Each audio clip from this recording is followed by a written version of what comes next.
Hi viewers, ఈ వీడియోలో తెలంగాణలో ఉండే ప్రతి ఒక్క రైతుకి మరొక శుభవార్త. కొత్త పథకం రాబోతుంది. ఈ పథకంలో 15 లక్షల రూపాయలు ఇవ్వబోతున్నారు. దీనికి సంబంధించి క్లియర్ కట్గా ఎక్స్ప్లెయిన్ చేస్తున్నారు. ఎవరైతే ఈ వీడియో చూస్తున్నారో 100% వీడియో చివరి వరకు చూడండి. ప్రతి ఒక్కరు లైక్, సబ్స్క్రైబ్, షేర్ చేయండి. చాలామంది వీడియో చూస్తున్నారు, లైక్, సబ్స్క్రైబ్, షేర్ చేయట్లేదు. అలా చేస్తేనే ఈ వీడియో చాలామందికి రీచ్ అవుతుంది. ఈ వీడియోలో మీకు తెలంగాణలో రైతులకి కొత్త పథకం ఏంటి, ఆ 15 లక్షల రూపాయలు ఎవరికి ఇవ్వబోతున్నారు, దీనికి సంబంధించిన రూల్స్ ఏంటో మీకు ఇప్పుడు క్లియర్ కట్గా చూపిస్తాను.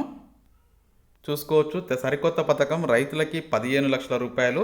రైతులు తమ వ్యవసాయ ఉత్పత్తులను వ్యాపారంగా మార్చుకునేందుకు కేంద్రం సరికొత్త పథకాన్ని అమలు చేస్తుంది. So farmer producer organization FPO కింద స్కీమ్ ద్వారా ఆర్థిక సహాయాన్ని అందిస్తారు. అయితే 11 మంది రైతులు ఒక సంస్థగా ఏర్పడితే వారంతా ఎరువులు, పనిముట్లు, వ్యవసాయ సంబంధిత వ్యాపారాలకి 15 లక్షల ఈక్విటీ అందిస్తుంది అని చెప్పేసి చెప్పడం జరుగుతుంది. ఈ ఒక మంచి గుడ్ న్యూస్ అని చెప్పుకోవచ్చు. ఎవరైతే రైతులు 15 లక్షల రూపాయలు ఈఎఫ్ఓ ఫార్మర్ ప్రొడ్యూసర్ ఆర్గనైజేషన్ కింద పొందాలి అనుకుంటున్నప్పుడు 11 మంది రైతులు ఒక సంస్థగా ఏర్పడాలి. వారందరికీ ఎరువులు, పనిముట్లు, వ్యవసాయ సంబంధిత వ్యాపారాలకి 15 లక్షల ఈక్విటీ అందిస్తుందని చెప్పేసి చెప్తున్నారు.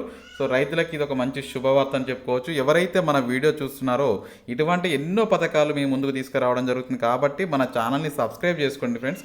మీరు సబ్స్క్రైబ్ చేసుకుంటేనే చాలామందికి ఈ వీడియో అయితే రీచ్ అవుతుంది. ఎప్పటికప్పుడు మన ఛానల్లో ఈ అప్డేట్స్ అయితే తెలుసుకోండి. Thank you for watching. Have a nice day.